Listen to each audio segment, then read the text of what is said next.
Hola, buenos días a todos. Muchísimas gracias por venir en esta fría mañana de sábado. Seguro que teníais muchas cosas a hacer, pero seguro que ninguna será mejor que la que haréis hoy. Y os agradezco muchísimo a los tres que estéis aquí. Voy a leer los nombres porque soy un desastre con esto. Monse Alsina y Yolanda Mora, muchísimas gracias por acompañar a José esta mañana aquí. Y muchas gracias, José, por confiar en Grijalbo para publicar Empatía en un mundo que duele. Estoy convencida que es un libro muy necesario en estos momentos. Bueno, siempre creo que los humanos somos así, vamos repitiendo cosas. Así que un libro necesario que los que no lo hayáis leído espero que lo disfrutéis, que lo leáis con calma, porque como todo lo que hace José no se puede leer o escuchar rápido, hay que ir haciéndolo poco a poco, digiriéndolo y entendiéndolo. Y nada, espero que este libro sea el principio de muchísimos más que podamos hacer juntos. Lo dicho, gracias por la confianza, gracias a todos por estar aquí. Cuando terminemos, José, la ponéis aquí al ladito a firmar libros y que lo disfrutéis mucho. Gracias.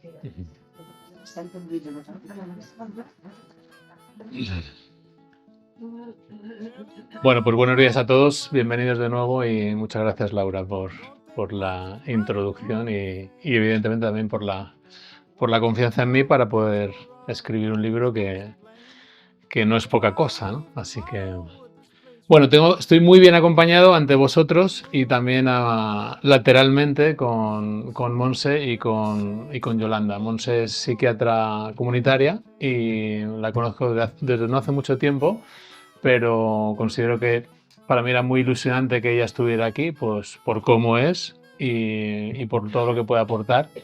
Y a Yolanda la conozco desde hace muchísimos años, es psicóloga y economista y también tiene que estar aquí. De hecho, estuvo también en el primer libro acompañándome y de esta manera pues podemos distribuir la, la responsabilidad entre los tres. Así que vamos a hacer algo fluido, que luego también podáis preguntar, ¿de acuerdo? Y bueno, le doy primero la palabra a ellas y a partir de ahí pues hacemos un diálogo de toma y daca sobre cosas que ellas ya han leído del libro y que consideran que pueden ser relevantes, ¿eh? Así que nada, bienvenidos de nuevo y comenzamos. Venga, Monse. Si me oye, sí. Bueno, primero de gracias, José, por la invitación. Estoy muy agradecida.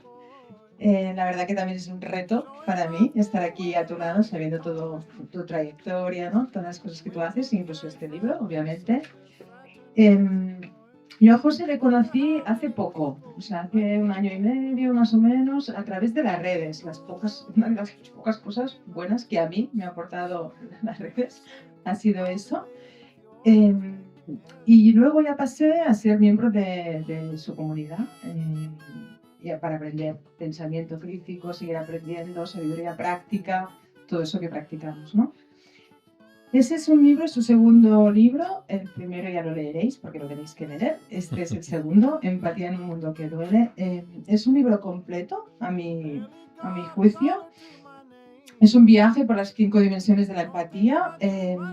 Creo que es necesario, como decía de Grijalbo, porque estamos en un mundo donde ser crítico es conveniente también y es desde una mirada amplia, ¿no? No solo valorando el valor de la empatía, sino también sus riesgos y sus limitaciones. En mi caso, la aproximación a la empatía ha sido desde ese lugar práctico, desde la cotidianidad, desde la clínica, ¿no? Aquí hay alguna compañera de trabajo con quien compartimos toda esa complejidad. Añadir a eso esa parte más intelectual, que es la que aporta el libro, me ayuda también, ¿no? A tener una estructura, unos márgenes, y eso se lo quiero agradecer. Además, yo creo que se beneficia a todo el mundo de este libro en el sentido que los especialistas van a encontrar cosas que les van a sorprender, es decir, no es aquello de yo ya me lo sé todo desde la práctica, eso no va conmigo, porque no es un libro de autoayuda, es un libro científico y útil. Y también es ameno para las personas que no tenéis contacto directo o no sois especialistas. yo creo que hay un aprendizaje hacia lo cotidiano, ¿no? O sea, que aporta para todo el mundo y damos gracias a quien lo ha escrito, José, con su rigor, ¿no? Esta es un poco mi historia de donde nos conocemos. Sí que nos gustaría, para empezar, hablar del libro, de dónde parte, ¿no? ¿Cómo nace este libro? ¿Cómo lo piensas? Pues eso.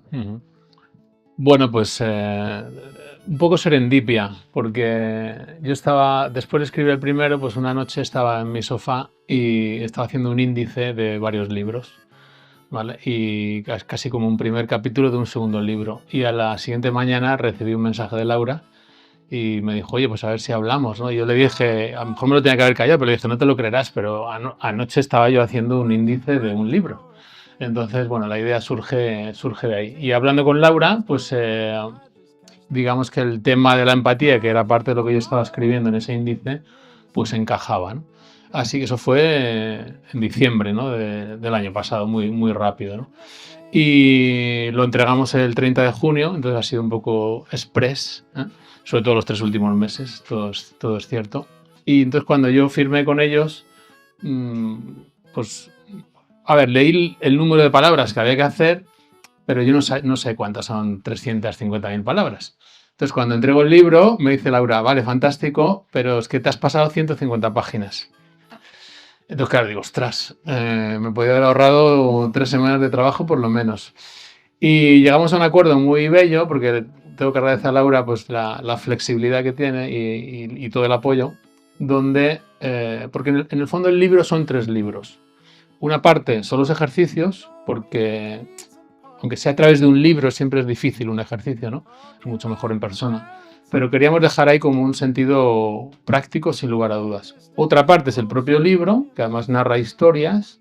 Y luego otra parte, que son esas 150 páginas que lógicamente no cabían por extensión práctica y que están vinculadas a una página web con un QR, donde un poco más a lo que decía Monse, pues se puede ampliar información que a lo mejor pudiera ser digamos, demasiado extensa para el libro, ¿no? Entonces surge de ahí y bueno, pues lo empezamos a escribir en enero. En marzo había ya 8 capítulos y de marzo a junio pues escribí el resto. Así que ya aquí está. Si quieres, Yolanda. ¿Entendido? Sí. Pues en mi caso el inicio con José fue muy distinto hace un montón de años, pues casi 30 ya, Sí. yo creo. Y era mi profe de Chikun. Entonces, claro, sí, desde el primer día notas que es una persona con mucho rigor, que siempre te explica el porqué de cada posición, o sea, las consecuencias de todo, y lo ves como muy preciso y muy riguroso en todo. Sabía que hacía Tai Chi, sabía que hacía artes marciales, sabía que viajaba por donde estaban los grandes maestros del mundo para aprender más y poder verter en nosotros, ¿no? Todo el conocimiento. Y un día me entero que es ingeniero industrial. Entonces, claro, dije, ostras. Y a partir de allí, bueno, claro, su trayectoria de crecimiento, de exploración, de repente me dice, mira, estoy haciendo biotecnología, de repente estoy en un máster de neurociencia, de repente estoy en un máster de no sé cuántos, para aquí, para allá, y de repente hace un libro, Mente Salvaje, donde recoge una gran parte de su recorrido, quizá más desde donde yo le conocí, y después ¿no? Más desde que habla de toda su trayectoria y no me extenderé acerca de lo que aporta el libro porque suscribo cada palabra de Monse. Siempre con este rigor que también tú has señalado, Monse, ¿no? Y como profesional, porque en mi caso también me ha sido muy útil desde el punto de vista de conocimientos que aporta, porque revisita, yo he podido revisitar no solamente conceptos que estudié en la carrera y demás, sino la aplicación práctica de estos conceptos, de dónde sale todo esto, ¿no? Desde el punto de vista de la neurociencia. Y bueno, y cómo hoy y nuestra sociedad de hoy responde tanto a, bueno, y de hecho algunas preguntas traigo para esto, ¿no? O sea, cómo explica lo que encontramos hoy, pues toda esta base que nos cuenta en este libro maravilloso de empatía. con lo cual también os animo muchísimo a que lo leáis. Y como decía antes Laura, es un libro que te lo lees una vez y te lo vuelves a leer y siempre encuentras ese matiz que no habías visto y que es valiosísimo. No hay una palabra que sobre, que no sé, estas 150 páginas de más no sé qué habías dicho, pero es una maravilla, así que os animo mucho a que lo leáis. Venga. Pues bueno, pues ya dentro de eso, porque, por ejemplo, yo esas preguntas que te decía que yo había en mi momento estudiado, pero que de repente veo la aplicación, ¿no? en el mundo de hoy, que es lo relacionado con la teoría de la mente, de la que hablas, ¿no? Que es esta capacidad de inferir en el otro la intención, ¿no? que tiene y por lo tanto puedes predecir el comportamiento. Y esto te da dices tú en el libro, ¿no? Una visión estable del mundo. Y entonces tú dices, claro, por tanto la incertidumbre es lo que puede dar lugar a reacciones extremas, ¿no? Como el populismo, las conspiraciones. Entonces, claro, desde ahí cuando leí esto digo, caramba, ¿no? Porque hoy día todo el conspiracionismo que hay, ¿no? Yo decía, pues a lo mejor desde ahí se puede explicar porque hoy día también sabemos que hay muy poca transparencia. Desde esos agentes sociales que toman decisiones, que están muy alejados de nosotros, hay muy poca transparencia, por lo tanto hay mucha opacidad. Y desde ahí seguramente el conspiracionismo tiene mucha razón de ser, ¿no? Entonces te quería preguntar eso. Bueno, vinculado con, o sea, digamos que la teoría de la mente es una parte donde se puede explicar la empatía, sobre todo lo que es la empatía cognitiva, que es digamos que lo que más suena, ¿no? La empatía es como muy naif, muy ingenua, lo que conocemos de ella, incluso en psicología, yo lo veo cada día, e incluso en la universidad, cuando yo hablo de empatía a los futuros psicólogos y psicólogas, pues suelen tener una visión muy, muy ingenua. Entonces, dentro de lo que conocemos de la empatía, pues sabemos que es algo afectivo y también cognitivo. La mayoría de la gente cree que es algo cognitivo y lo confunden con ser bueno. Empatía es ser bueno o aplicar bondad, no tiene nada que ver. Pero en todo caso hay otra dimensión que es comprender al otro, no solo sentir, sino además comprender al otro. Y en esa fase de comprender al otro utilizamos un recurso que los humanos hemos desarrollado mucho, que se llama teoría de la mente o mentalización, que es la capacidad que tenemos para inferir, que no conocer intenciones de los demás. De manera que, por ejemplo, si yo giro los ojos a la izquierda, se ve mi blanco de los ojos y probablemente vuestra mirada iría hacia Yolanda, ¿no? Eso se llama la teoría del ojo cooperativo. Y de esta manera se favorece la comunicación social. Entonces, nuestro cerebro, como tú bien decías, hace predicciones sobre el mundo, modelos sobre el mundo que están basados en teoría de la mente. Es decir, yo más o menos conozco a los demás en base a mi memoria, la gente que viste así, la gente que habla así, la gente de determinada altura, etcétera, etcétera, en otras ocasiones se ha vinculado con tal comportamiento. Por lo tanto, si veo una información similar, infiero que su comportamiento será X. Y de esa manera permanezco estable en mi modelo del mundo. Porque si mi modelo del mundo es muy inestable, lógicamente me crea mucha incertidumbre. Entonces, en la conspiración lo que hay es, ante esa, de hecho lo estudiamos, publicaremos el año que viene un artículo sobre fake news, que yo he colaborado mucho en ello, o sea, que favorece las fake news en el cerebro y tuvimos que estudiar conspiraciones. Entonces, en la conspiración lo que hay es una gran incertidumbre del cerebro que tú resuelves sí o sí con una explicación muy sencilla, ¿vale?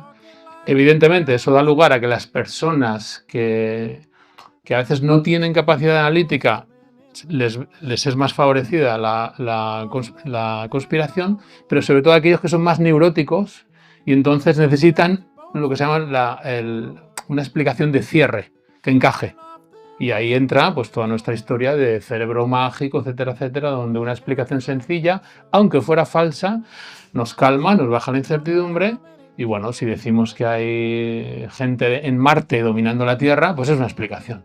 Sabemos que, bueno, no está muy ajustada a los datos, pero no nos interesan los datos, nos interesa una explicación que calme la incertidumbre del cerebro. Y para eso utilizamos una teoría de la mente más o menos desarrollada. Entonces, en empatía, si yo quiero ser empático con alguien, no solo valdría aplicar bondad, aparentemente, o sentir con o sufrir con el otro, sino tener una buena teoría de la mente para entender cómo es sufrir o cómo es estar ante la situación de esa persona. A todos os habrá pasado tener un amigo o una amiga que es muy empática afectivamente, ¿vale?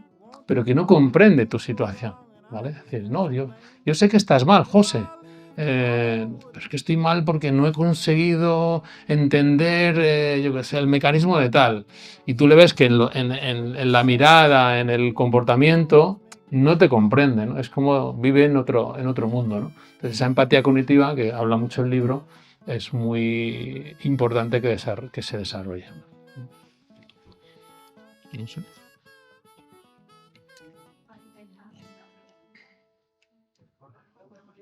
Hay un capítulo ya al inicio del libro donde nos adviertes, ¿no? de posibles errores, de posibles incomprensiones al hablar del cerebro.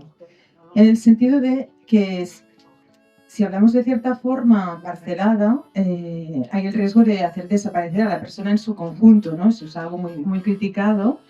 Y también tiene muchas implicaciones, sobre todo para las personas que nos dedicamos a la salud mental, ¿no? De ir parceando las personas y tú ya nos adviertes. No sé si puedes ampliar un poco. Sí, es una de mis cruzadas, una de las muchas que tengo. Y es que vemos mucho dualismo. Nosotros partimos de un dualismo todo el rato, pero además se acepta completamente. Entonces se acepta cuerpo-mente, mente-cerebro, ahora está de moda corazón-cerebro, intestino-cerebro, mente-organismo, y eso viene pues, de siglos y siglos de una especie de cuerpo-alma. Pero lo gracioso es que se acepta esta separación y luego se valora mucho la interrelación de ambos. Es decir, partimos de cuerpo-mente separado y luego, ¡guau, qué interesante! Que el corazón comunica con el cerebro. Ah, es que somos uno, todo está unido. Sí, todo está unido, pero partimos de la separación. La separación nos permite especialización, está muy bien, pero yo creo que es una visión que no encaja con la experiencia empírica tuya. Yo lo explico siempre. Cuando yo voy al gimnasio, nunca voy a hacer salud física, no me interesa, nunca lo he hecho. Aunque por eso me gustaban disciplinas de movimiento o de práctica global del organismo. ¿Por qué? Porque cuando salto a la comba, ¿está solo el cuerpo de José? No, está todo José. Está el recuerdo de José, está la alegría que yo siento al saltar la comba porque vi a un campeón del mundo de boxeo con 16 años saltar a la comba en el estadio Vicente Calderón, en el Bajo, que era donde estaba el gimnasio más mítico de boxeo de toda la vida, ¿no? Entonces, cuando yo salto a la comba, está todo mi ser, está todo mi organismo, y además unido con el medio, ¿no? Pero estamos acostumbrados a parcelar, hasta que incluso cuando hacemos cosas físicas, hacemos bíceps, o hay clases, por lo visto, de glúteos, abdominales y piernas, ¿vale? Esta segmentación que hacemos en lo físico es un poco peligrosa, pero también lo hacemos en lo mental. Y entonces vemos que tenemos un pilar de la salud emocional, la salud física, la salud psicológica, la salud existencial, la salud de la nutrición. Entonces, claro, me tiro 7 horas al día cuidando mi dieta, mi cuerpo, mi mente, mis emociones, por supuesto, mi sentido de vida y luego mi espiritualidad. Y son las 3 de la tarde y no he empezado. Pero no es la experiencia real es unificada siempre. ¿De acuerdo? Entonces, la parcelación está muy bien para investigación o especialización, pero nos hace perder una dinámica global, ¿no? Entonces, encuentro muchos mensajes, incluso de neurociencia. El cerebro nos engaña, como que el cerebro nos engaña. Nos engañamos nosotros, se engaña a la persona en conjunto con el organismo, con procesos más o menos conscientes, pero es conjunto. Entonces, para un entendimiento global, sobre todo hacia lo que he llamado la quinta dimensión de la empatía, tenemos que recuperar la unidad, ¿vale? Es decir, no hay conciencia sin cuerpo, no hay cuerpo sin mente. Nunca he estado solo con mente, nunca he estado solo con cuerpo, nunca he estado en una silla sentado sin suelo, nunca veo un árbol sin cielo, nunca veo un cielo sin tierra, nunca veo un mar sin horizonte. Entonces, incluso a nivel perceptivo, siempre está todo, y de eso se encargan las tradiciones de explicarnos, ¿no? Entonces hay que tener cuidado con la parcelación, porque hay mucha tendencia a separar y cortar, y eso sería lo contrario de lo que queremos, ¿no? Y cara a la empatía también es interesante, porque si yo necesito sentir pues más me vale que no sienta tanta separación de las cosas, ¿no? Entonces, sobre todo, tener esa idea de... me gusta llamarlo más organismo, por así decirlo, ¿no? Entonces, cuando yo digo cerebro en el libro, aviso de que me estoy refiriendo al conjunto, no al órgano solo. Entonces, yo creo que es importante. Entonces, la empatía está en el cerebro. ¿no? Ahí Ajá. la empatía sí la encontramos en el cerebro, en estructuras. Entonces lo que nos dices es que no hay una neurona que se dedique solamente a una cosa y por lo tanto habría que huir del localizacionismo, habría que huir de la frenología. Eso es. ¿Nos podrías explicar un poquito esto? Sí. Si imaginamos cómo ha evolucionado el cerebro, ¿vale? Como centro jerárquico, ¿no? del comportamiento humano, pero por supuesto unido al cuerpo, unido al ambiente, etc. No hay separación, como decíamos antes. En lo que destaca es la gran flexibilidad, es decir, no hay ni una neurona que se dedique a la razón. No hay ni una neurona que se dedique a la emoción. No existe un cerebro racional y un cerebro emocional. No existe. Existe un sistema límbico que procesa una parte de las emociones. ¿Por qué no existe? Lógico, porque igual que nosotros, no solo hacemos una función. Yo soy padre, soy hijo, soy cuñado, soy primo, soy habitante de tal barrio, soy forofo del Barça, etcétera, etcétera. ¿Vale? Pues tengo diferentes roles. Entonces, si una neurona solo hiciera una función racional o emocional, sería muy peligroso. La destrucción de esas neuronas acabaría con el organismo. Entonces el cerebro es una red muy dinámica, muy viva. Necesita esa flexibilidad. Entonces, de nuevo, solemos parcelar, porque es nuestra tendencia, ¿no? Entonces, si vemos el cerebro como red, también nos interesa para ver una empatía como red, no solo vinculada, por ejemplo, al aspecto emocional. Porque lo que aparece, y yo me dedico a investigar las emociones en el laboratorio, pero lo que aparece es un exceso de foco sobre la emoción, cuando la emoción nunca está separada de la razón. Es decir, si yo siento ira, suele ir asociado a un sentimiento y a un pensamiento, e incluso a una relación con alguien o con algo que implica lo social, ¿de acuerdo? Entonces, reducir la emoción a una organicidad del cuerpo o a algunas neuronas que se activan para detectar amenazas sería como muy, muy limitado, ¿no? Entonces, estas tesis son muy antiguas de lo que se llama el localizacionismo, y con el paso de los tiempos pues se ha visto que el cerebro es como una red o un conjunto de redes, más o menos de 7 redes de funcionamiento conjunto. Si tenemos esa idea, que yo la aviso ahí, pues nos puede ayudar, aunque luego describamos algunas estructuras. Elige un área empática del cerebro.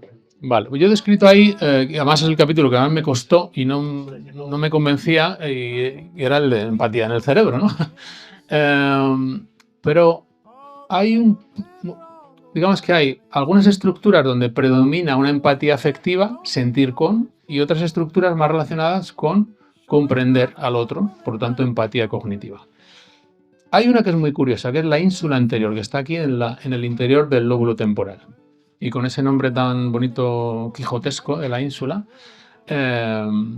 es una región, fijaros qué curiosidad, donde si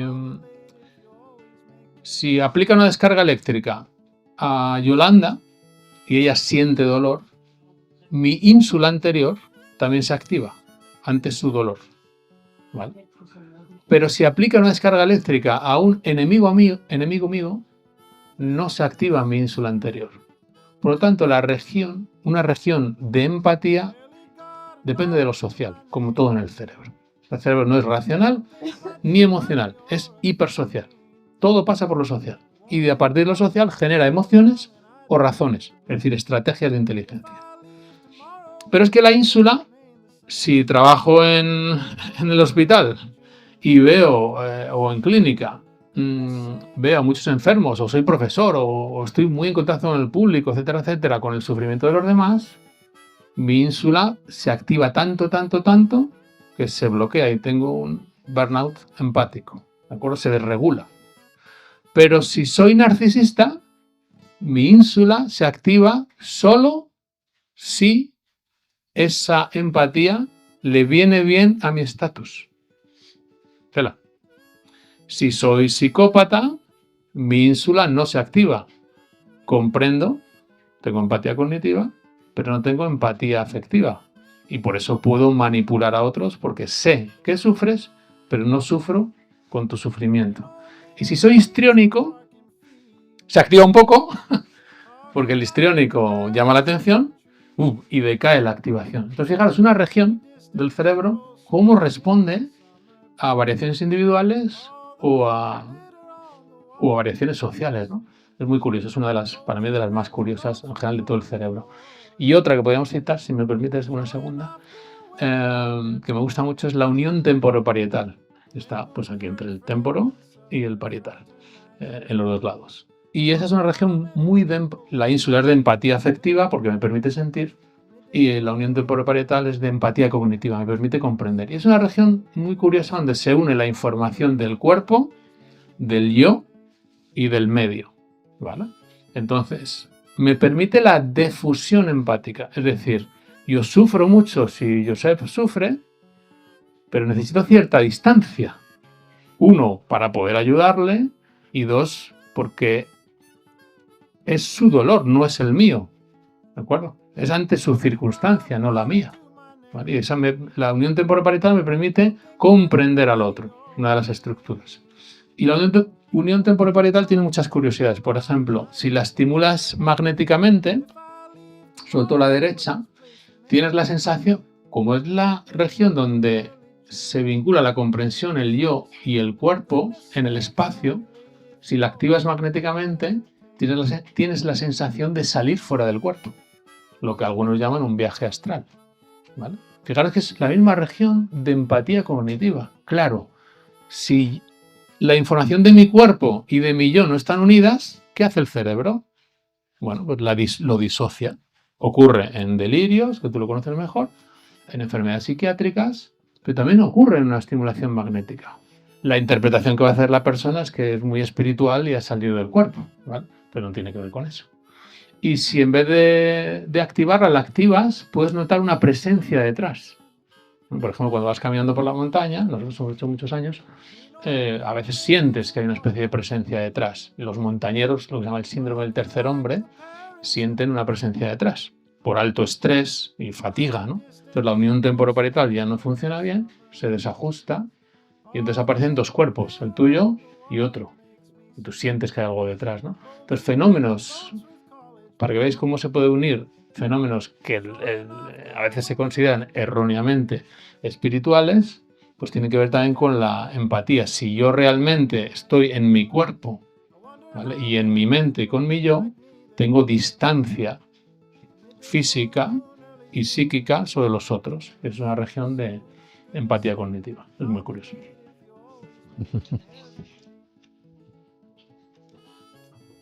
En el libro, por salir un poco del antropocentrismo, ¿no? Uh-huh. Que también hay parte de empatía animal, empatía vegetal, narras, y cito textualmente, porque me parece como muy bonita la frase: un árbol moribundo transfiere hasta el 40% de sus reservas de carbono a los árboles vecinos antes de morir, como un último regalo a la comunidad forestal. Yo parto, yo de plantas entiendo poco, pero me ha parecido como muy curioso y bonito este capítulo. No sé si lo podrías ampliar un poquito.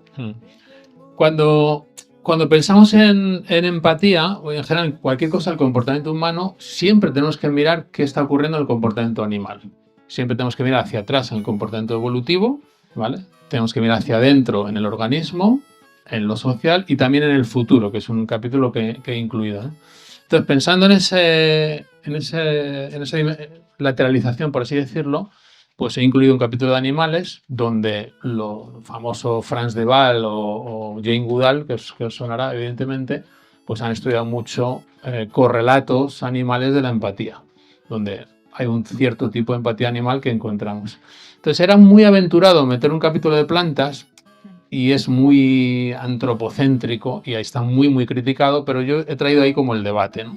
Hay sobre todo dos investigadores, Mancuso y Susan Simard, que ellos hablan de una especie de neurobiología vegetal. A mí no me gusta la palabra neurobiología para lo vegetal, porque es muy de sistema nervioso, ¿no?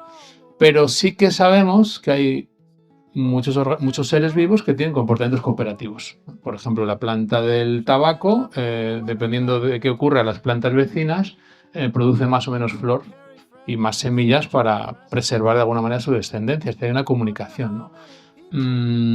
La Arabinopsis produce más o menos sombra, depende de si hay otras especies de plantas, porque si es de su propia especie, no produce las hojas tan grandes para no quitar sombra a sus hermanas. Claro, nosotros no podemos mirar eso desde una mirada humana, pero sí es interesante que como ejercicio reflexivo, y por eso lo proponía ahí, ¿no? Y hay una cosa muy curiosa que se vincularía con el capítulo de sustancias, donde o sea, las plantas producen, por ejemplo, serotonina, ¿no? Tenemos esas moléculas que están por ahí, ¿no? Que evolutivamente estamos hermanados con ellas, ¿no? Entonces es muy curioso que hay sustancias que están en las plantas que también están en el cerebro humano, por ejemplo, esa serotonina. Lo curioso también es que si nosotros ingerimos esas sustancias, esas plantas, resulta que entran perfectamente como una llave a una cerradura en los receptores del cerebro humano. Por eso hay receptores muscarínicos. ¿Por qué? Porque se demostraron con la amanita muscaria, la famosa seta de los cuentos, que es psicoactiva, no es tóxica. O, por ejemplo, receptores nicotínicos, porque responden a la nicotina, ¿no? Entonces hay una especie de convergencia de la vida, de la red de la vida, en moléculas que están en todos los seres vivos y que si nosotros las ingerimos incluso cambia nuestro comportamiento psíquico, ¿no? Entonces, algunos investigadores hablan de una especie de inteligencia vegetal, incluso hablan de una especie de empatía vegetal. A mí me cuesta, claro, lógicamente, pero sí podemos ver que hay cierto vínculo entre plantas y humanos, aunque no sea un vínculo tan directo o tan fácil como el que tenemos con animales, ¿no? Y esa cooperación o unión de todo lo vivo, pues es interesante que la hayamos incluido. Regresando al ser humano, nos decías que en el cerebro existen redes neurales que están súper especializadas en el procesamiento de la información social. Y que entonces, y lo decías justo en la pregunta preanterior, decías que efectivamente el cerebro no es emocional ni es racional, sino que es social. Esto, claro, rompe esquemas, ¿no? Porque siempre se contrapone razón, emoción, y la parte social nunca salía, ¿no? A colación, y cuando lo leí tan claramente puesto, digo, caramba, pues me apetece que si desarrollas un poco más. Sí, digamos que evolutivamente nosotros pensamos que desde Darwin, que hace 166 años creo que fue el libro, parece que nosotros hemos intentado preservar nuestros genes. Pero hay una teoría que es muy bonita, se llama la teoría de la selección multinivel, de Sloan y Sober, que citamos en el libro.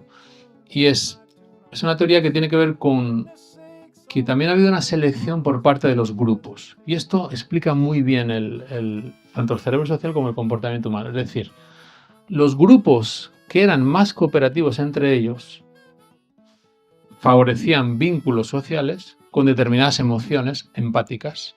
Hay un sesgo hacia el propio grupo, porque si somos un grupo más cohesionado, vamos a sobrevivir mejor contra grupos que no se llevan bien entre ellos, ¿vale? Entonces, desde muy abajo evolutivamente, se favorece un comportamiento de afinidad hacia los cercanos y un comportamiento contraempático, y esto es fundamental que lo aceptemos y entendamos, porque si no, no hay empatía, ¿vale? Es decir, la fuerza de la empatía es también la fuerza de la contraempatía. Cuanto más empatizas con tu propio grupo, más contraempatizas contra el grupo diferente.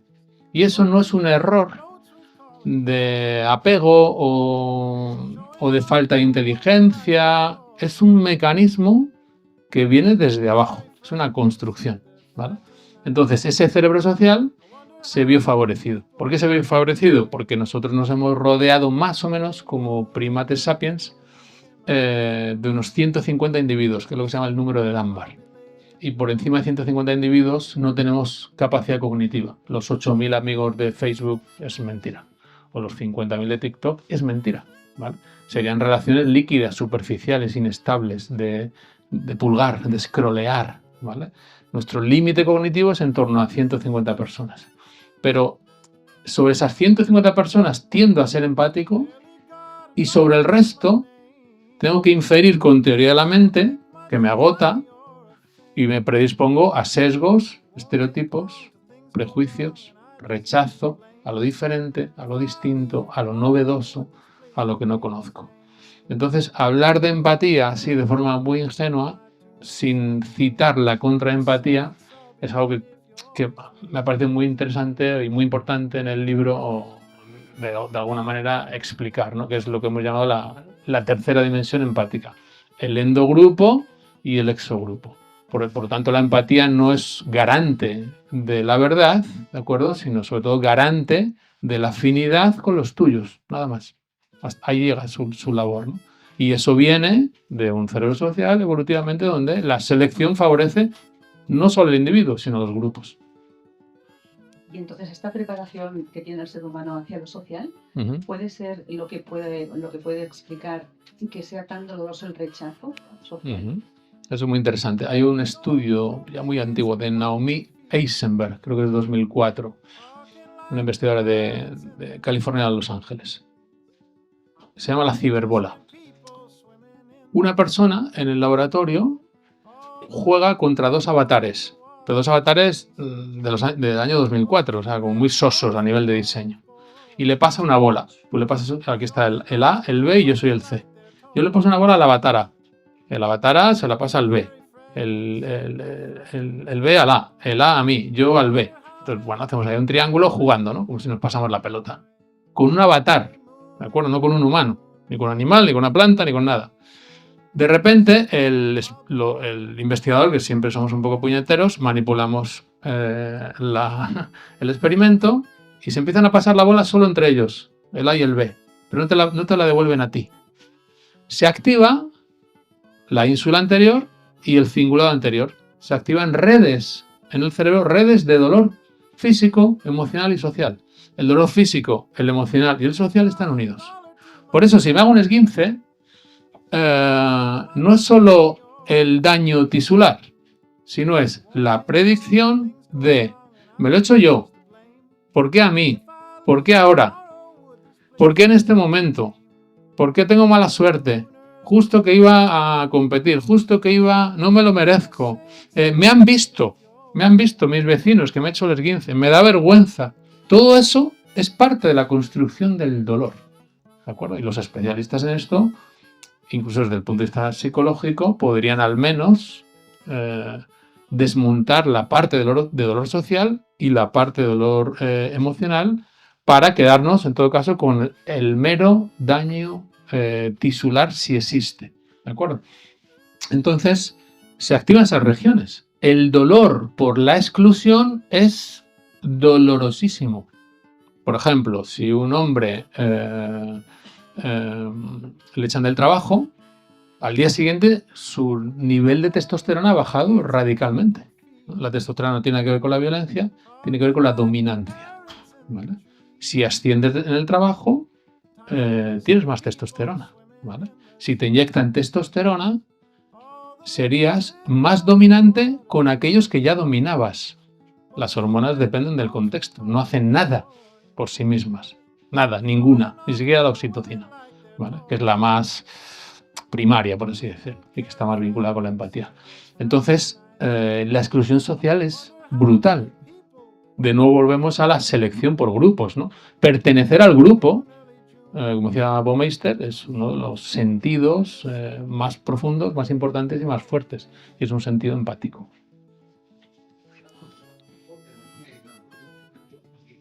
Yo quería volver porque he sacado lo de las sustancias empáticas, nos hemos ido a lo social, pero me interesa mucho esta pregunta, porque en cada capítulo, los que lo leáis, veréis que hay una historia introductoria que da pie a lo que se desarrolla después, ¿no? A nivel científico, con estudios. Hay una historia, la de Martin, que es un paciente, bueno, un excombatiente, ¿no? que tiene un trastorno de estrés postraumático, de aquellos que intentamos tratar y cuestan tanto. A él le pasa lo mismo, ¿no? Hasta que entra en el estudio experimental y en 2013, que digo aquí, quizá vamos un poco tarde, no lo sé, y le tratan con MDMA, ¿no? Resulta que él es efectivo y además encuentran como cambios a nivel de actividad neurológica con las imágenes y los datos, ¿no? En ese capítulo, que es extenso y que a mí me interesa también a nivel profesional, ¿no? A nivel de sustancias, ya se nota el interés que tú tienes en desmontar mitos, en ir queriendo derribar ideas preconcebidas, ¿no? Allí hablas de ideas que a mí también me han sorprendido, entre la empatía y el alcohol, empatía y fármacos súper habituales como el paracetamol y el ibuprofeno, ¿no? Cosas que yo, la verdad, que no conocía. No sé si los puedes explicar un poco para todos. Sí. Bueno, cuando decíamos antes que es interesante mirar lateralmente en animales y plantas y evolutivamente y también con los grupos, también es interesante a ver si hay regiones en el cerebro que implican comportamientos sociales y empáticos. Bueno, también hay sustancias que pasan la barrera hematoencefálica y quizá modifiquen la empatía, ¿no? Entonces, yo he conocido algunos estudios de neurociencia social y entonces digo, bueno, vamos a meter todas las sustancias que pueden modificar la empatía. Hasta determinado nivel, algunas mucho y otras un poquito. Tamaño del efecto leve o tamaño del efecto potente. Entonces, hay sustancias empatógenas y hay sustancias evidentemente neutras y sustancias que reducen la empatía. Entonces, y yo lo dejo ahí como reflexión, no como juicio. Curiosamente, las sustancias que más reducen la empatía son las que más se consumen en la sociedad. Y no lo pongo como causa, sino a lo mejor es efecto, ¿no? Es decir, a lo mejor hay tanto dolor que necesitamos sustancias que nos anestesien un poco. Lo cual no sería nada extraño porque podemos sufrir fatiga empática. ¿Vale? Es decir, no sé, yo ayer vi a un mendigo pasando por diagonal en una iglesia, ostras, y la gente ya celebrando la Navidad el 21 de noviembre, pero una persona ahí de mendigo, sin hogar, ¿no? Entonces, ostras, hay un golpe empático, ¿no? Entonces, bueno, si yo tomo alcohol, se reduce mi capacidad empática, mi anestesia. El alcohol es la droga, además que nos permite olvidar. Qué curioso me pareció, ¿no? Y me pareció muy curioso el paracetamol. ¿Por qué? Porque si las redes de dolor físico, dolor emocional y dolor social están unidas, cuando yo tengo un efecto analgésico físico, esa red sobre la que se sustenta el dolor social también está de alguna manera atenuada. El tamaño del efecto leve. No piensas que te tomas un paracetamol y ya dejas de querer a tus seres queridos. Alguno a lo mejor se toma 3, ¿no? Así ya me quiero divorciar, me tomo un paracetamol el día del juicio, ¿no? ¿Vale? Pero es muy curioso el efecto. Incluso se está estudiando si el ibuprofeno, al ser antiinflamatorio, podría reducir un poquito también parte del dolor físico, dolor emocional y dolor social. Y tenemos lo contrario. Sustancias. En nuestra cultura ya la palabra droga es muy peyorativa, en inglés la palabra droga es algo más amplio y en las comunidades indígenas no existe la palabra droga, existe la palabra medicina, ¿vale? Pues las medicinas de las comunidades indígenas, que son las que a nosotros de partida nos generan mucho rechazo porque forman parte del exogrupo, de lo desconocido, y asociamos a que la gente va a entrar en delirios y en episodios psicóticos, bla, bla, bla, bla, bla, aunque estadísticamente, y tú lo sabes mejor que yo, el alcohol es la sustancia número 1 que provoca desórdenes psicológicos, pero resulta que esas sustancias que vienen de plantas, hongos, cactus, y hemos dicho antes, pues tienen moléculas que también están en nuestro cerebro y que cuando las ingerimos actúan sobre esos receptores de forma muy intensa. Es decir, cuando una serotonina interna generada aquí en el núcleo del RAFE, en el tronco cerebral, llega a la corteza, bueno, pues entra en su receptor y activa un poco el receptor. Cuando tú ingieres serotonina externa porque estás ingiriendo psilocibina o DMT o mescalina, que se parecen mucho físicamente a la estructura química, a lo mejor cambia un pequeño radical al final, ejerce una acción sobre esos receptores muy, muy intensa. Pero esos receptores están en regiones vinculadas con la empatía. Por lo tanto, son sustancias empatógenas. Ahora bien, provocan un incremento temporal de la empatía afectiva. Por eso hay sensación de fusión, de amor, de apertura, y puede venir muy bien para trabajar sobre memorias, estrés, trauma, etcétera, etcétera. Pero en principio no provocan un incremento de la empatía cognitiva, ¿vale? Es decir, bajándolo mucha tierra, me pueden volver un poco hippie o love en algún momento, con todo lo bueno que es eso, pero después hace falta estrategias para comprender a los otros, ¿no? Entonces, en el capítulo recorremos todas las sustancias y vemos cuáles son empatógenas, cuáles no son empatógenas, y por lo tanto aparece la gran pregunta: ¿cómo es que el alcohol y los analgésicos son las drogas que más reducen la empatía y son las que más se toman? Y aparecen otras preguntas. ¿Deberemos dar MDMA a los políticos? Un poquito, por lo menos. ¿Lo deberemos dar a los jueces? ¿Lo deberemos dar a quién sería ético o no? ¿Vale? Proporcionar sustancias para mejorar la empatía en aquellas profesiones donde la empatía sea necesaria. ¿O les damos analgésicos a determinados profesionales porque están siendo demasiado empáticos? Lo dejo ahí en abierto. Yo no sé la respuesta, pero creo que es un debate que merecería la pena reflexionar. Pues en relación a esto, ¿no? a la diferenciación entre empatía cognitiva y afectiva, que en mi caso yo nunca lo había oído, yo no sabía que había esta diferenciación, y esto me explicó muchas cosas a nivel profesional, porque yo tenía compañeros que me decían: pero cuando tienes pacientes, ¿tú lloras con los pacientes? Y yo decía: no. Pero tú les entiendes, o sea, tú sientes lo que ellos sienten. Digo, yo entiendo perfectamente su situación y me puedo perfectamente poner en su piel desde mi cabeza, y concibo que así les puedo ayudar, porque si yo me quedo atrapada en el mismo dolor que ellos, no termino de entender cómo puedo ayudarles, ¿no? Pero sí es cierto que me quedaba siempre con el pie cambiado de: ¿sería que yo debería sentir un poco más? Porque es cierto que a veces sí te toca, te toca. Pero no es aquello de me desespero con ellos, sino que les entiendo y desde allí les ayudo, ¿no? Pero cuando veía a mis compañeros que decían: ¿pero cómo? Yo decía: ¿qué fallará? Pues cuando leí el libro digo: ya está, ya lo tengo claro, ya es. Y supongo que es más útil desde estas que tú decías, a qué profesiones deberíamos darle más de uno y menos de otro, ¿no? Y bueno, sí. Sí, es muy interesante. De hecho, hay terapeutas, como bien Yolanda bien dice, que prácticamente se jactan de llorar con el paciente, apelando a su sensibilidad. En un capítulo que yo he escrito, que es Mitos de la empatía, pues desmonto la idea de que las personas altamente sensibles sean más empáticas. La ciencia no lo sostiene en absoluto, ¿vale? Tiene su lógica. Si yo me sensibilizo mucho ante el dolor del otro, pierdo mucho la capacidad de acción y de comprensión, ¿vale? Pero la estadística te dice que no. Te inunda el dolor del otro, pero no ejerces ni una comprensión ni una acción, ¿no? Entonces, no debemos confundir sensibilidad o la capacidad de sufrir con una empatía completa. Si soy profesional, me interesa que la unión temporoparietal y la corteza prefrontal medial estén bien activadas para comprender el sufrimiento del otro, ponerme en su situación, pero no ser desbordado e inundado, porque al final son emociones que siento y, lógicamente, las emociones son muy, muy intensas, me provocarían cierto agotamiento, y si son emociones vinculadas con el estrés o con el sufrimiento, pues lo debo reducir.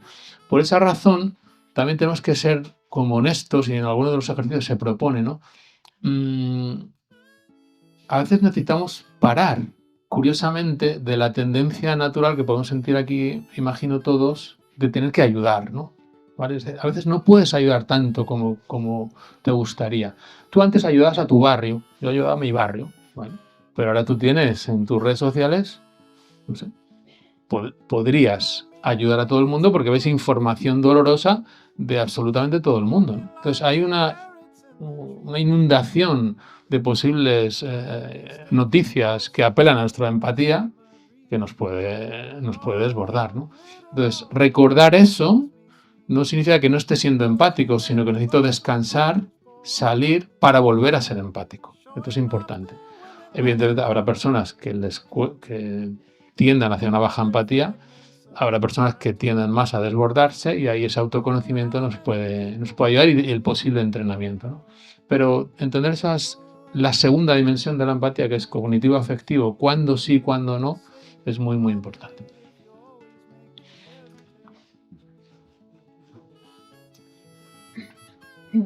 Antes hablábamos de lo social, ¿no? Hay un capítulo que es titulado, yo creo que es un poco provocador, especialmente para las personas, no sé, religiosas, ¿no? Que se titula La empatía es parroquial, ¿no? Aquí es donde aparece eso del endogrupo, el exogrupo, el sesgo, la discriminación, ¿no? Todo el prejuicio. Al final del capítulo propones un ejemplo, que bueno, yo digo, lo tenemos que practicar todos, pero este especialmente, ¿no? Yo creo que es importante e interesante que lo puedas compartir con las personas que no han leído el libro aún. Y también comenta 6 factores a tener como en cuenta para evitar discriminar, ¿no? Como para irnos recordando. No sé si los puedes comentar. Bueno. Como el título se llama La empatía es parroquial, ¿qué quiere decir? Pues que es de tu barrio, que es de tu grupo, de tu parroquia, ¿no? Lo hemos visto antes. Pero esto científicamente es así, es decir, las personas ayudan más a la gente de su grupo y no tanto a los contrarios. Incluso pueden tener comportamientos contraempáticos contra los diferentes, como hemos visto, ¿no? Por lo tanto, aquí aparece algo que a mí me preocupa mucho en los últimos tiempos, donde parece que a lo mejor yo era un poquito ingenuo hace años, ¿no? Entonces yo creía que la ilustración trajo un progreso moral, ¿vale? Al dotar de derechos la ciencia, hemos ido ganando derechos, ¿no? Derechos de las mujeres, de los animales, los homosexuales, etcétera, etcétera. Ya no hay esclavitud o hay menos, etcétera, etcétera. Entonces parece que ha habido si lo miramos desde ahí, parece que ha habido una especie de progreso moral en la humanidad, con un supuesto descenso de la violencia, etcétera, etcétera. Pero hay otros autores que dicen que lo que ha habido es una mutación de la moral, no tanto un progreso. Y es interesante escucharlos. ¿Por qué metemos aquí la moral?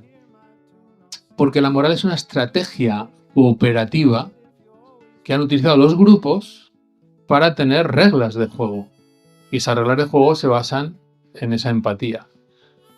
Es decir, hombre, llamar hijo de perra a alguien no es una cosa muy buena, salvo que sea del exogrupo, porque entonces no es que sea una cosa muy buena, es que es verdad, ¿vale? Ese es un hijo de perra, ¿vale?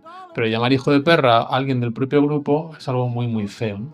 Aquí vemos la dimensión número 3, hiper importante de la empatía, endogrupo, exogrupo, que explica muchas cosas actuales y que como la sentimos tan visceral y que como el cerebro social olvida después las razones o las emociones. Esto tiene que ver con esa construcción. Entonces ahí yo comento y me atrevo, me mojo, ¿no?, a hablar de discriminaciones que no se hablan. ¿Por qué? Porque yo digo, cualquiera podemos estar en cualquiera de los dos lados. Es decir, nosotros nos podemos unir como profesionales de la mente ahora mismo. Ya tenemos un endogrupo.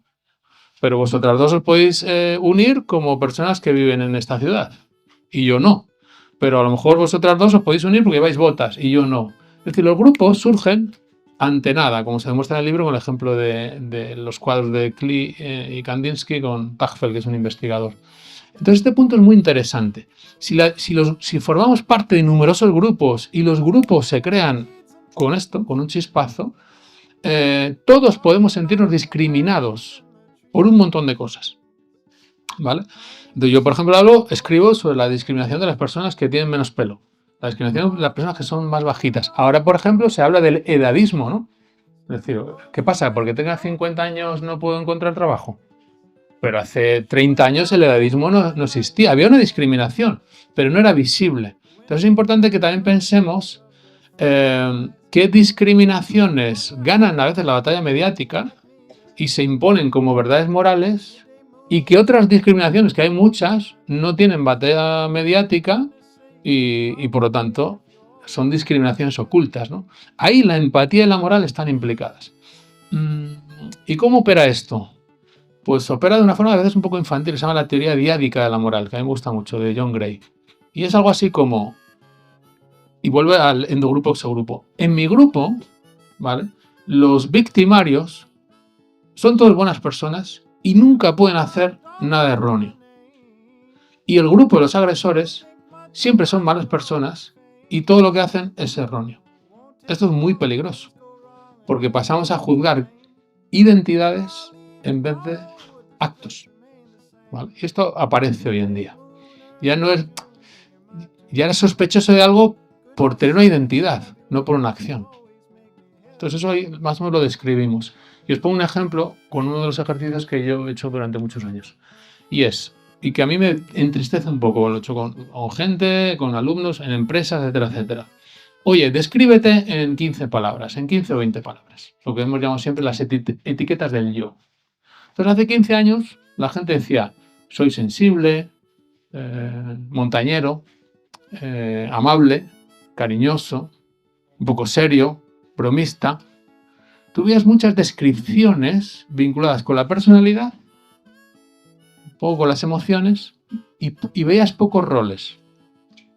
Si haces el ejercicio ahora y aprendes las 15 etiquetas del yo, aparece algo así como soy protestante, del Liverpool, amante de la caza del zorro, carnívoro, vegano. Es decir, aparecen cosas muy vinculadas con la identidad social, que no es que esté mal, pero como la identidad social está muy vinculada al endogrupo, exogrupo, pues genera mucha fricción y mucha polaridad, ¿no? Entonces, ¿abogo porque la persona no tenga identidades sociales? No. Pero abogo en esas 6 características porque no sea el centro del sentir, el centro de la persona. Y eso se ve en la 4ª o la 5ª dimensión. Quizás soy un poco ingenuo al sugerir ejercicios porque los estudios para intento de reducción de estereotipos en psicología social llevan años y años y años fracasando. ¿Por qué? Porque es muy poderosa la sensación endogrupal de pertenencia y de razón de mi grupo. ¿Cómo opera esto? Atribuyendo a mi grupo sus éxitos por características estables, ¿vale? Los protestantes amantes de la caza del zorro somos nobles, somos serios, somos inteligentes. Y atribuyendo los fracasos a características inestables. Hoy tuvimos un mal día, hoy llovía, hoy hubo mala suerte. Y con el exogrupo al revés.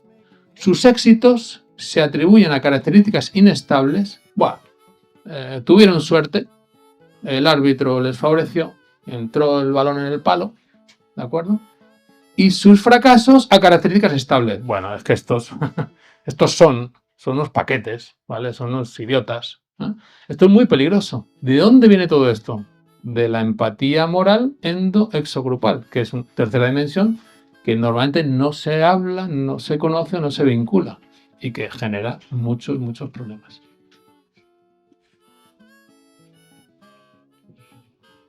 Un poquito más adelante nos hablas de emociones sociales, como la vergüenza y como la culpa. Y nos hablas de la disculpa. Y lo que leí, dije, mira, ahí está, ¿no? La explicación de cuántas veces te viene gente diciendo, claro, estoy enfadado con este, me he disculpado y no ha servido de nada. No ha servido de nada. Entonces, ¿nos lo puedes contar? Sí. Bueno, esto lo explica muy bien Philip Zimbardo, que era un investigador que se dedicaba en principio a ver cómo, digamos, con ejemplos de experimentos de manipulación social, pero luego se ha dedicado al heroísmo. Entonces analiza muy bien en cómo debe ser la disculpa, ¿no? Y yo que he investigado la culpa en el cerebro y nos salió además maravillosamente que se vincula con la empatía, es decir, si yo no tengo empatía no puedo sentir culpa. Por eso es ridículo los mensajes cuando en la psicología pop o el mundo naif nos dicen no, la culpa no es buena, lo que es buena es la responsabilidad. No, en absoluto. Yo pongo ahí 2 ejemplos de una política madrileña y de un exjugador del Barça, donde, aun yo siendo del Barça, pero lo pongo, donde hay un comportamiento de falsa disculpa y de correcta responsabilidad ante los daños que han hecho. Pero no hay culpa. Si no hay culpa, no hay empatía. Entonces, si no hay empatía o culpa, no puede haber reparación. La disculpa nunca va a funcionar, ¿vale? Entonces, hay muchos ejemplos. el rey emérito cuando dijo, lo siento mucho, no volverá a suceder, fue una disculpa, que muchos aceptaron. Pero científicamente ese mensaje no sirve. ¿Por qué? Porque es un mensaje muy corto. 3 segundos. 3 segundos. Entonces, para que la disculpa es una conducta, no es una emoción. Y esa conducta tiene unas características necesarias para que funcione. Lo primero, te tienes que posicionar empáticamente en el lugar de los otros, afectiva y cognitivamente. Se te tiene que ver o reconocer que tú sufres. Y se tiene que ver que cognitivamente comprendes el dolor que has causado al otro. ¿Vale? Eso es lo primero. Y se debe nombrar. No es, bueno, sé que han sufrido. No, ha sufrido Pepe, Laura, Carmen y Juan. Debo nombrar, porque si no, al generalizar, el agraviado no puede sentir que esa disculpa es genuina. Además, se estudia que debe implicar tiempo. No debe ser corta. Debe llevar bastante tiempo. Y luego, como buena culpa, tiene que tener la conducta reparadora. La culpa es muy, muy curiosa en el cerebro. Tiene una parte que es hacia, por así decirlo, hacia adentro, donde está el malestar, y tiene una parte hacia afuera, que es la reparación, que es la conducta prosocial. Por eso la culpa es buena. La culpa interpersonal.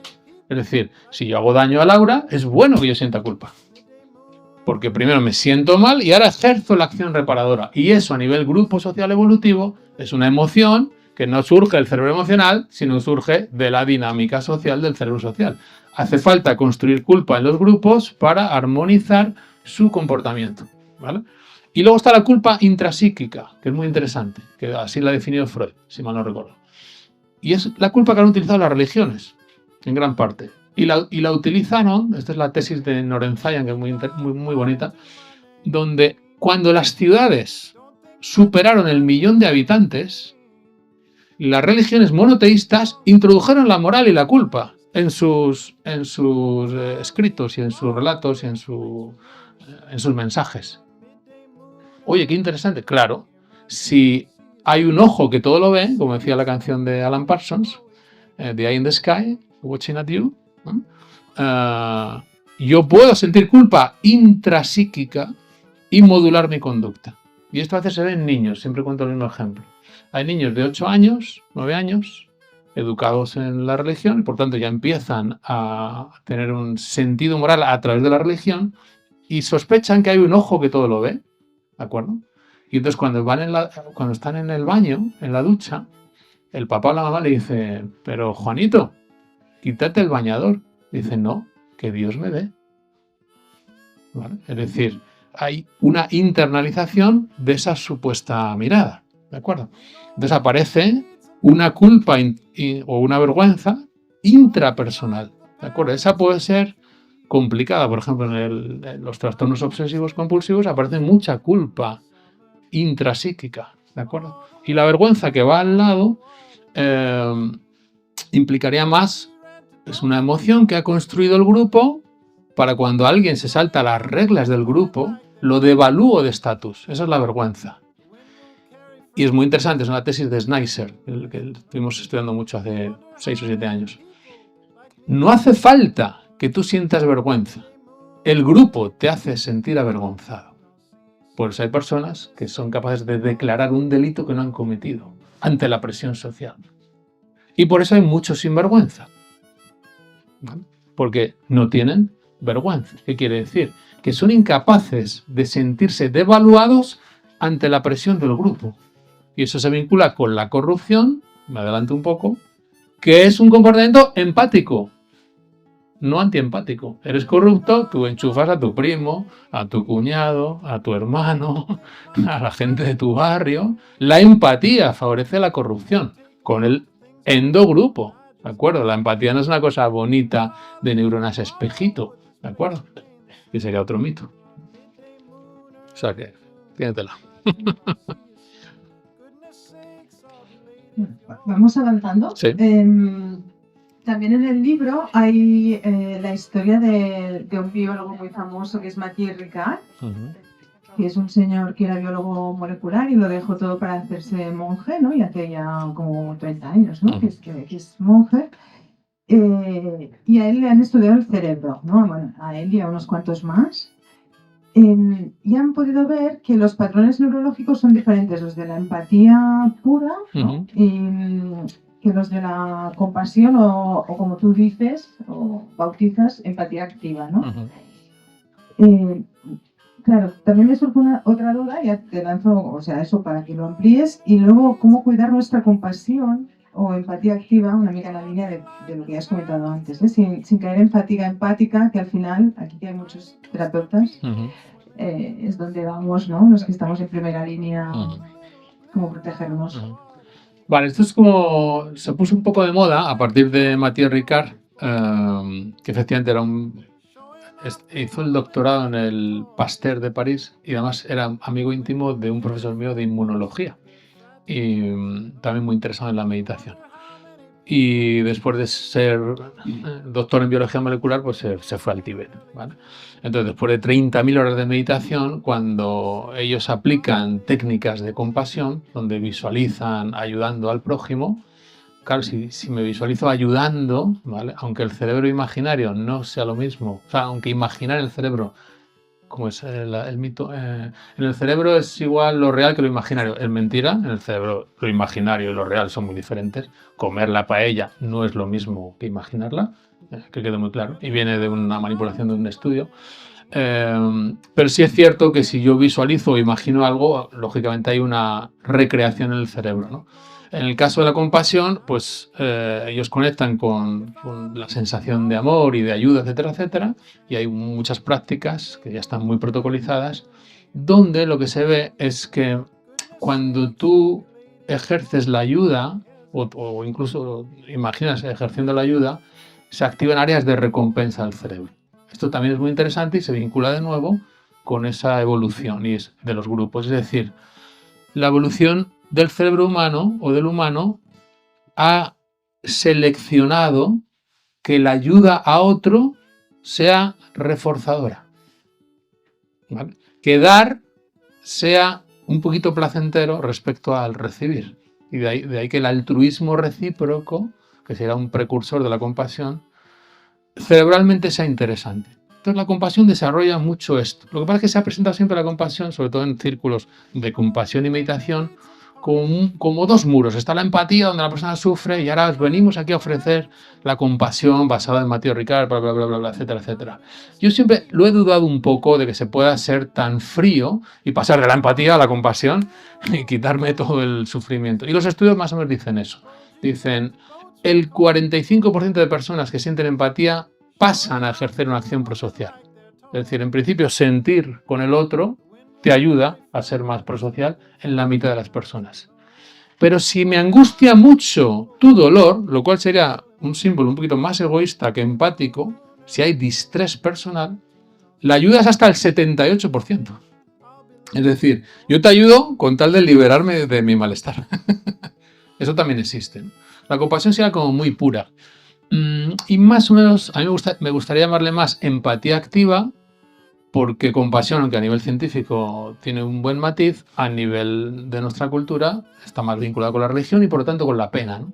De hecho, no queremos dar pena a nadie, ¿de acuerdo? No queremos que nadie se compadezca de nosotros, ¿no? En el lenguaje popular, ¿no? Entonces, hay muchos estudios de compasión en el sentido de ayuda prosocial. De Ricard es muy interesante, pero a mí me interesa poco aquel estudio donde luego los periodistas lo manipularon y él mismo dijo, lo peor que pude hacer fue meterme en ese escáner por las tonterías que se han dicho sobre mi cerebro y sobre mí. Lo importante, y cito en el libro, es que él ha donado dinero, ¿vale?, para acción real de hospitales, fundaciones, etcétera, etcétera, ¿no?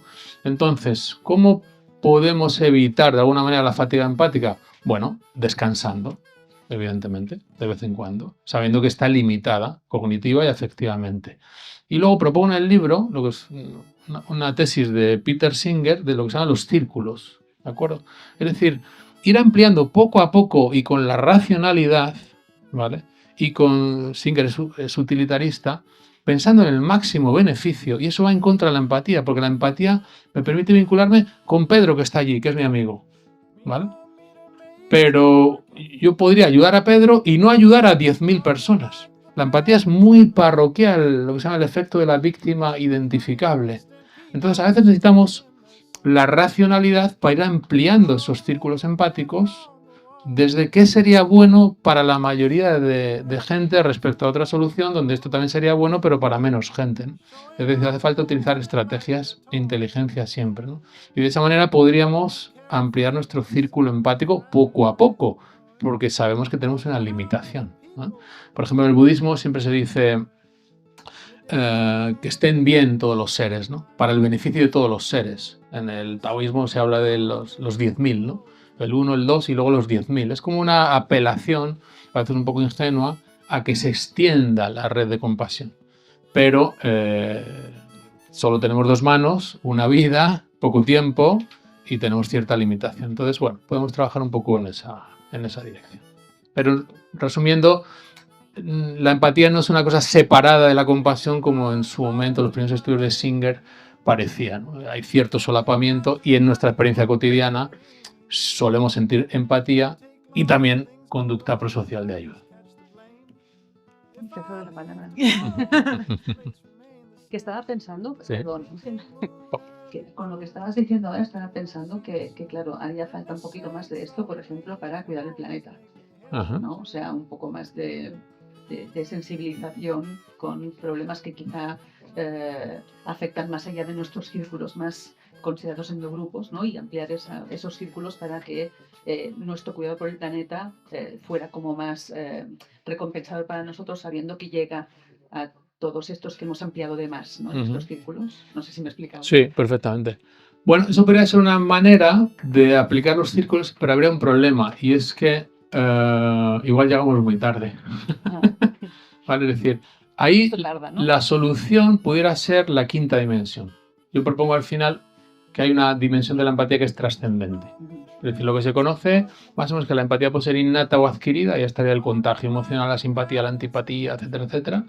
La 2ª dimensión, cognitiva afectiva. La 3ª, el endogrupo-exogrupo. La 4ª, pasiva o activa.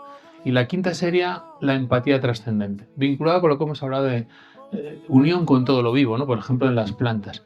Si realmente pudiéramos habitar estados de conciencia que están permitidos en nuestro cerebro, que están ahí, donde no hay alter, no hay el otro. Es decir, la empatía parte de reconocer, y eso es bueno, ¿no? De dignidad al otro, ¿no? El otro está en su singularidad. Cualquier persona tiene un alter, es otro, y necesita un respeto por ser otro, ¿no? Y hay que respetar la singularidad humana única de cada persona. Pero hay un punto y una manera en nosotros también que no habría alter, no habría dos. ¿De acuerdo? No habría cognitiva afectiva, innata adquirida, endogrupo subgrupo, pasiva activa, de nuevo esa dualidad, ¿no? Sino sería trascendente, trascender el dos. Y por lo tanto ser uno, ¿no? Si nosotros pudiéramos habitar algo de eso, no habría una ayuda al otro, porque yo sería eso. Es decir, ¿cómo no voy a querer al otro si yo soy eso? ¿De acuerdo?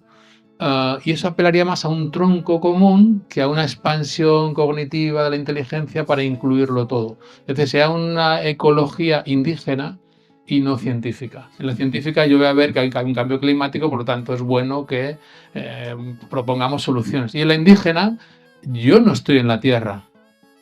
Yo soy hijo de la tierra, ¿vale? Un producto más, un ser vivo más de la tierra.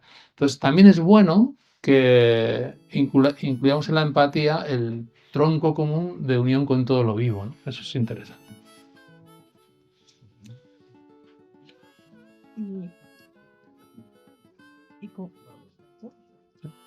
Sí, ya está. Venimos como un poco en esa línea, ¿no? De pasar de las plantas, de los animales. Hay un último, bueno, o penúltimo capítulo que es el futuro de la empatía, ¿no? Y lo pones así. Y que a mí, bueno, me interesa mucho porque es como ciencia ficción, ¿no? Aplicada. Y pensaba, dentro de, yo qué sé, X años, los que sean, ¿tú cómo te imaginas? Es una pregunta un poco más así, ¿eh? Más, saliendo un poco de lo teórico. O sea, hospitales, porque eso, ¿no? Nosotros los psiquiatras, los psicólogos, decimos, no, nadie nos va a quitar el trabajo, ¿no? Si es tan empático como nosotros, una máquina como, ¿no? Ajá. O sea, oyes cosas de estas y yo digo, bueno, ¿tú cómo te imaginas eso en un futuro? Bueno, a mí es un tema que me interesa mucho, mucho, mucho. Y de hecho yo colaboro en un proyecto que trata de crear una inteligencia artificial general simulando el cerebro humano. Es un proyecto internacional. Entonces ahí aprendo muchas cosas. Y he tenido la suerte este año de ir a Singapur 2 veces, a Ginebra, a los mejores congresos de IA, robótica, etcétera, etcétera. A ver, hay una parte que lógicamente da escalofríos, pero da escalofríos porque pertenece al exogrupo.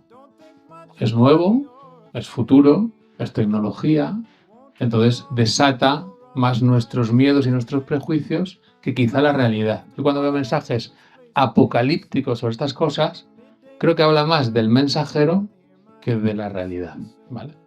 Con esto no estoy diciendo que sea un bálsamo de Fierabras y esto vaya a ser buenísimo, ¿vale? A nivel de trabajos, evidentemente, mi trabajo en la universidad va a desaparecer, evidentemente, no tiene sentido. Y mi trabajo como investigador pues va a desaparecer, evidentemente. Y mi trabajo como mentor, pues espero mantenerlo, no sé. Pero habrá una revolución, evidentemente.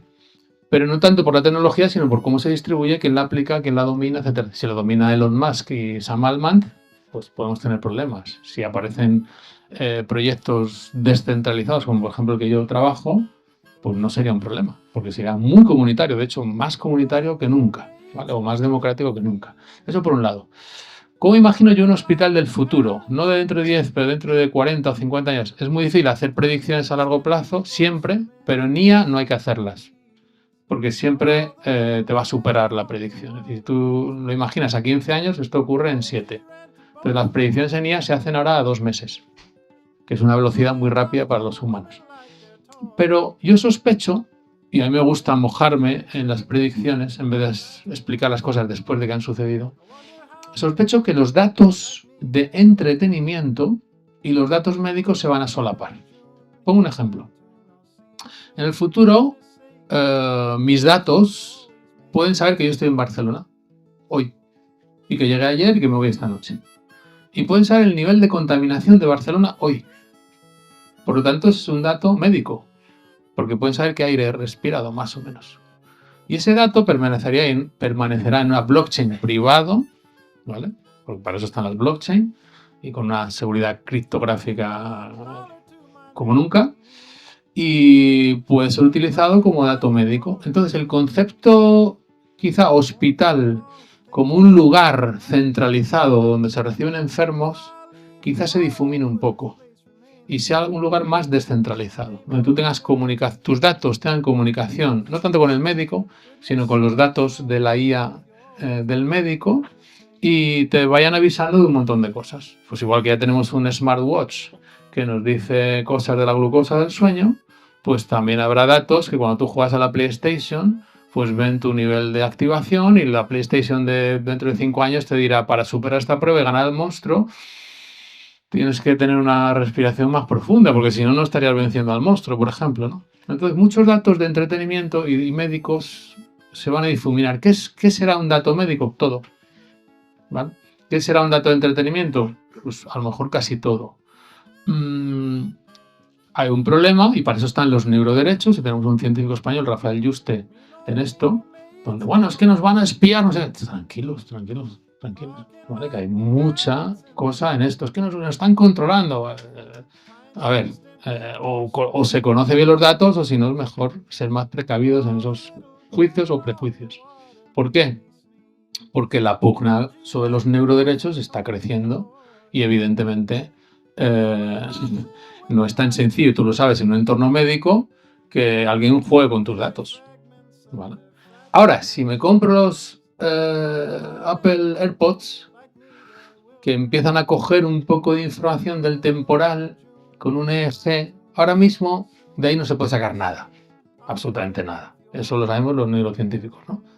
Pero a lo mejor dentro de 20 años, ese dato de hoy, 2025, sí puede extrapolar algo de mi comportamiento. Y ahí hay una necesidad de neuroderechos fundamental, ¿no? Y en referencia a la empatía, de hecho el año pasado una alumna hizo un trabajo fin de grado que yo le dirigí sobre chatbots empáticos, ¿vale? Entonces, ¿qué se ve? Pues que mucha gente que puede, lógicamente, contarle sus problemas a una máquina porque sabe que es una máquina, y no tiene miedo de juicio, etcétera, etcétera. Por lo tanto, muchas personas van en esa dirección. También ChatGPT incluso aunque lo pagues, son $20 al mes, y la terapia psicológica, lógicamente, es más cara, ¿no? Y curiosamente se crea vínculo, en contra de lo que pudiera parecer. Se crea vínculo porque te contesta de forma amable, te dice cosas. Lo que pasa es que el vínculo se pierde a los 3 meses. Probablemente con robots humanoides, que vamos hacia ellos sí o sí, y está todo preparado hacia ellos, también los antropomorficemos y creemos ciertas relaciones con los robots humanoides, ¿no? Y aquí no sería tanto qué mundo nos viene, sino si queremos ser empáticos con los robots o no. Por ejemplo, hace unos días se cayó un robot ruso, no sé si lo visteis, en una exposición. Pues los rusos han sacado un robot, se pone a andar y se cae. Yo personalmente sentí empatía. Claro, tiene una cara humana, movimientos humanos, y mi surco temporal superior casi que no distingue. Mi giro fusiforme ve las caras. Mis regiones empáticas afectivas más o menos se afectan. Cuando se cae el robot, es como si yo estoy escuchando clink, clink, clink. ¿Vale? Lo levantan de forma empática. Va a ser muy difícil no sentir empatía con algo que es casi humano, ¿vale? Ya no digo cyborgs, donde la interfase humano-máquina sea difícil de distinguir, ¿no? Y aquí vienen las tesis de Bostrom, que es muy interesante, donde podemos ir desde preservar lo humano como algo separado o reconocer una república galáctica de animales, plantas, humanoides y cyborgs, ¿no? ¿Vale? Que suena de película, ¿no? Y en esa república galáctica, todos los seres sintientes, sean de silicio o de carbono, merecen derechos. ¿De acuerdo? Ahí se abre también otro gran debate, ¿no? Si a nosotros, es como los animales, si a nosotros nos parece que sienten, les vamos a dar derechos morales, ¿de acuerdo? Entonces, yo creo que estaría bien que tuviéramos una empatía cósmica hacia todos los seres sintientes, porque nos habríamos convertido en creadores del nuevo nosotros, como dice un amigo mío, ¿no? Entonces ahí se abre un mundo infinito que no sabemos, pero que nos va a obligar a reflexionar quiénes somos, ¿no? Incluso también a nivel empático. Y creo que es importante que todos participemos de esto, ¿no? No solo con los miedos, sino con la construcción activa de las IAs del futuro, ¿vale? Y con el reclamar que pudieran estar en manos de entidades democráticas abiertas, fundaciones, etcétera, etcétera, y no solo en manos ahora mismo de Elon Musk o de Sam Altman, por ejemplo, ¿no? Y que favorezcamos proyectos de IA o de ciencia descentralizada, que hay un montón de cosas haciéndose en esta dirección y que es maravillosa, ¿vale? Por lo tanto, bueno, como siempre no solo dependerá no dependerá de qué viene, sino de cómo lo construimos, ¿no? Y ahí necesitamos nosotros participar, sí o sí. Muy bien, pues podemos unos minutos para preguntas. Muy fuera de tiempo. Venga. ¿Un par de ellas? Mira. Vale, brevemente. Venga. Se me ha hecho muy corto. Es muy interesante. Sí. Yo soy como Fidel Castro, o sea, 5 horas. Buenos días. Buenos días. Gracias por su intervención. Gracias. Muy interesante. A ver, breve. Bueno, primero, se ha mencionado culpa, empatía hacia una persona si algo ha sucedido, ¿no? En el caso de que, por ejemplo, tienes empatía hacia esa persona por algo que no sientes que lo hayas hecho haciendo daño, ni culpa, pero piensas, bueno, esa persona lo ve en un grado tremendo, ¿no? Que no está a lo mejor en el momento que necesitaba, por ejemplo. Y tú vas y dices, bueno, vamos a hablarlo, tengo empatía y duele porque es una amistad que dices, me duele muchísimo.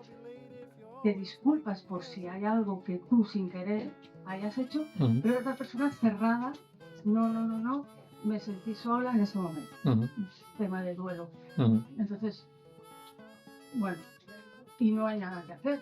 no entra en razón. Y tú sufres esa amistad, pues, caray, quizás no he estado en un nivel 10 y he estado en un 7 o un 6, pero sí que he estado. Y yo personalmente estoy viviendo una situación así, compañera de trabajo, y nunca me había pasado. Entonces, todavía cuando la veo, es muy difícil, porque claro, solo hola y adiós y dices, pero no sé cómo puede ser. De todas maneras, esta persona también, con otras personas, también ha habido algún caso y tal. Y yo digo, bueno, si yo he hecho algo mal, hasta, no quiero decir la palabra rebajar porque no me gusta, pero fui a ella y dije, ¿qué pasa, no? Y no entra en razón. Y luego, por otro lado, en este mundo que se pone etiquetas enseguida, incluso a personas que no conocemos a lo mejor por su profesión, que no está en un nivel que a lo mejor no es el nuestro, lo que sea, y ahí creo que tendría que haber más empatía. Bueno, una observación. Sí. Gracias. Sí. Bueno, contestando un poco a tu comentario brevemente,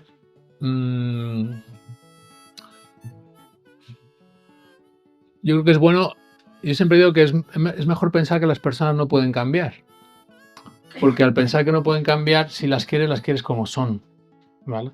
Y si las quieres como son, o si te conoces un poco a ti mismo, pues estás lleno de imperfecciones, de errores, de despistes, y puedes entender muy bien empáticamente los despistes del otro, en vez de pretender que el otro sea empático como tú hubieras imaginado, ¿no? Pero bueno, hay personas que se cierran en eso, pero si tú más o menos reconoces que tú no das la talla todo el rato, pues de vez en cuando puedes entender que el otro no la puede dar, ¿no? Y dependerá del grado del lazo que tú tengas esa comprensión, más o menos por ahí. Pero sucede, sí o sí. Luz, por allí.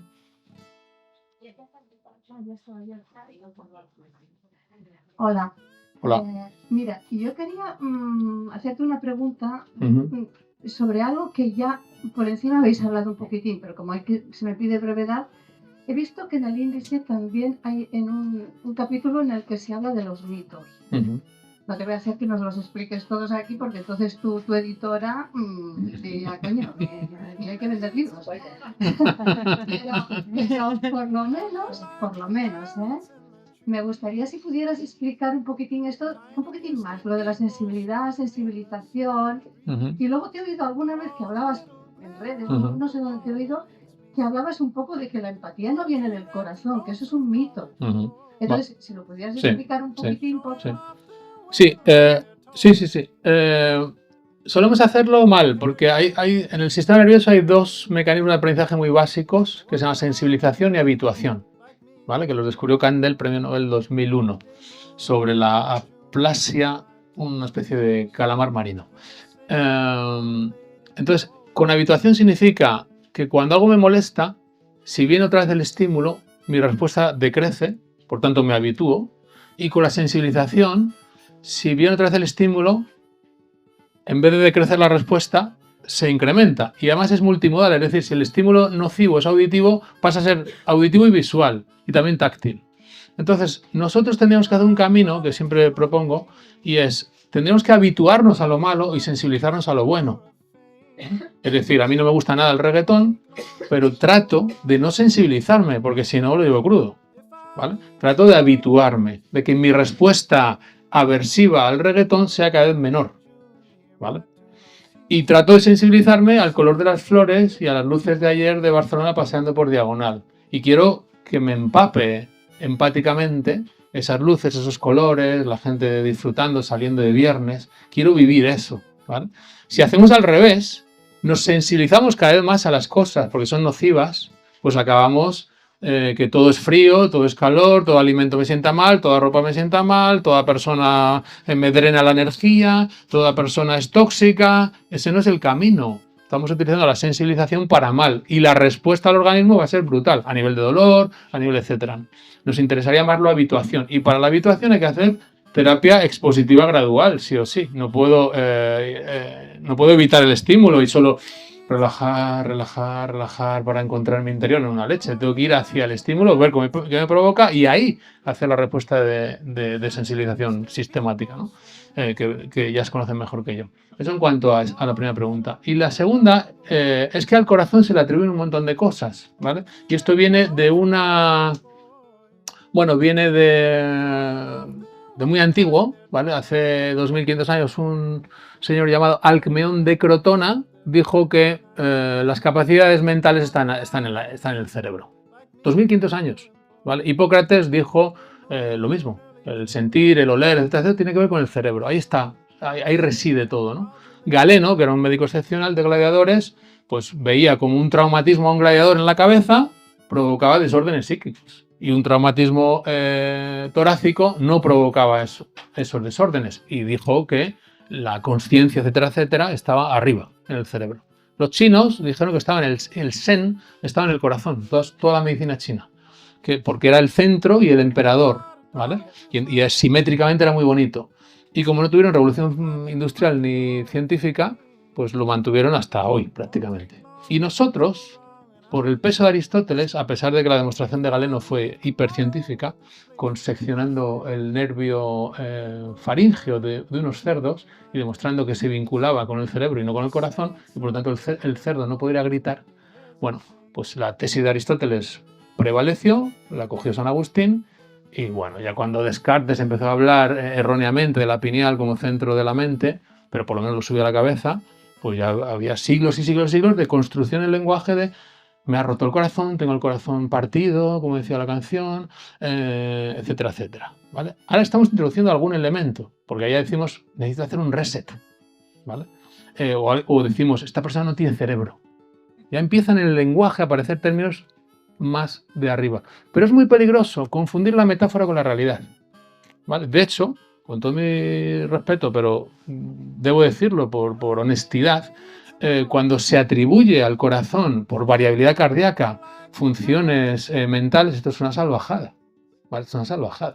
Ahí veremos todo el rato dibujitos del campo magnético del corazón que abarca 5 metros y que permite conectar a las personas. Esto es una tontuna brutal. Yo cuando estudié ingeniería todavía me acuerdo la ley de Biot y Sabat del campo magnético que decrece con el cuadrado de distancia. Es decir, el campo magnético aquí de mi corazón es irrisorio respecto a aquí. Y aparte son picoteslas, ¿de acuerdo? Si eso fuera cierto, me voy con un amigo o con una amiga y paso por cerca de la lavadora, y la lavadora que tiene un campo magnético brutal, sentiríamos aquí una empatía MDMámica muy curiosa, ¿vale? Y si te metes en la resonancia magnética y ves cómo la enfermera se te mete, y dices, con 3 teslas de la resonancia magnética, tendría aquí no tiene nada que ver. Sin embargo, estos son mensajes muy populares que no ayudan, porque todo el rato van a incidir en la importancia de la emoción, las soft skills, bla, bla, bla, bla, bla, siempre machacando la razón, siempre machacando el lenguaje, favoreciendo la disociación. Eso no es así y no hay ciencia que lo sostenga, ¿vale? Ni evidencia. Entonces necesitamos recuperar un lenguaje o saber que si utilizamos metáforas cardíacas no son ciertas. Ya, pero es que el corazón tiene 40.000 neuronas. Y yo siempre contesto, la mosca de la fruta, 100.000. Es que el corazón envía más información al cerebro, envía información antes al cerebro. Y el policía de calle le envía a Marlaska, ministro del Interior, información. ¿Pero quién es el jefe? Pues el ministro, no el policía de calle, ¿no? Es decir, el que algo sea antes son argumentos muy manipulados que no se ajustan a la realidad y no nos ayuda. Decir que la empatía es del corazón y la razón es una cosa, o lo que se dice muchas veces en psicología, el cuerpo dice lo que la mente calla. Joder, con perdón, ¿vale? Esa disociación tan clara y cómo dice el cuerpo, ¿vale? Cuando es el sistema nervioso el que activa las tripas, ¿vale? La amígdala recoge la información, se la manda al hipotálamo, al tronco cerebral, activa el simpático, y yo noto el plexo cardíaco o entérico porque la información ha pasado por aquí. No porque empiece aquí, ¿vale? Hace falta un mínimo de fisiología para deshacer esta dualidad que no ayuda. Y por eso lo incluyo en los mitos. Sensibilidad, neuronas espejo, que es otro gran mito, que se ha dicho que las neuronas espejo tienen que ver con la empatía, y eso es, bueno, es una poco madejada. Podríamos haber escrito 7 capítulos, pero me iba a decir Laura que entonces son 200 páginas. Lo añadimos. ¿El qué? ¿Tienes previsto hacer otro libro entonces? Como dices que tienes como mucho material. Lo que mande Laura. Con todo lo que has explicado aquí, yo creo que hay un montón de ramificaciones que darían para otro. Bueno, hay que mover mucho, yo creo, todo lo que podamos, primero, ver si merece la pena. Y luego a lo mejor habrá que pensar, ¿no? Yo siempre pienso que un libro tiene que ser algo que realmente aporte, no escribirlo por escribirlo, ¿no? O algo que sea necesario y yo no me dé cuenta.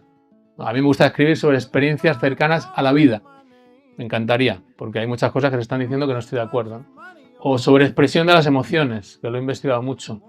Pero a lo mejor interesa hacerlo sobre otra cosa. Pero bueno, tengo ahí, como bien sabe Laura, tengo un par de índices y primeros capítulos ya diseñados. Así que ya se verá. Bueno, muchísimas gracias por la paciencia también. Muchas gracias a la Casa del Libro, a Grijalvo, a Laura, a Yolanda, a Montse y a todos vosotros. Muchas gracias.